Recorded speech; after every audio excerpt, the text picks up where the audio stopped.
Okay, next problem in solvable for p. Solvable for p lo next problem p square y plus x minus y into p minus x is equal to 0. So p square y, so ఇక్కడ మనం multiply చేసుకుందాం, మనకు ఫ్యాక్టరైజేషన్కి possibility ఉంటుంది. xp minus yp minus x is equal to 0.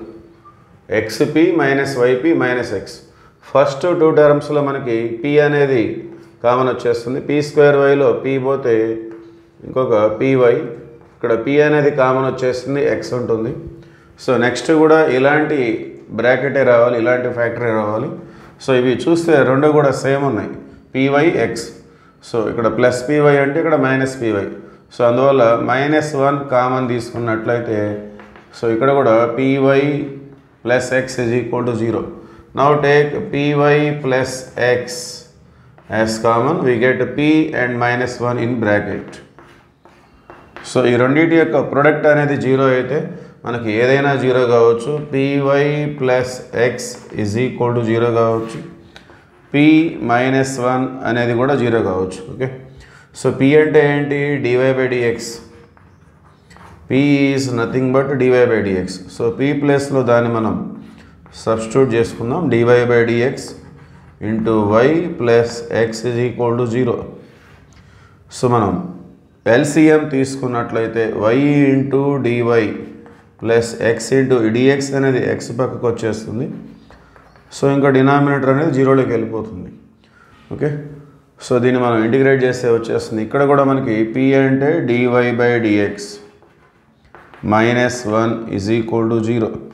So dy minus dx, take LCM here also. Now we have to integrate this. Integral y dy plus integral x dx is equal to c. ఇది first ఈక్వేషన్కి సంబంధించినటువంటి integration.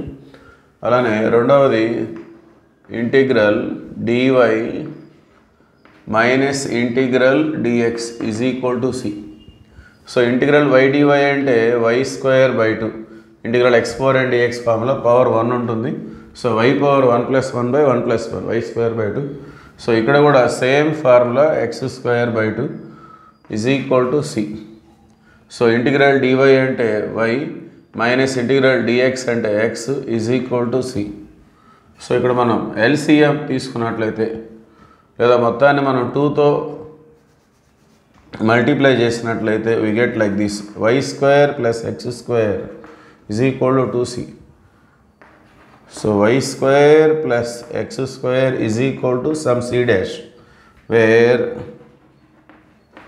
c dash is equal to 2c. So constant ki manam పేరు మార్చుకున్నాం. So therefore the general solution for the given differential equation is like this, y square plus x square, ఈ c dash అనేది left side వచ్చేస్తే minus c dash into ఇక్కడ y minus x minus c is equal to 0. Okay, finally this equation represents the general solution of the given differential equation.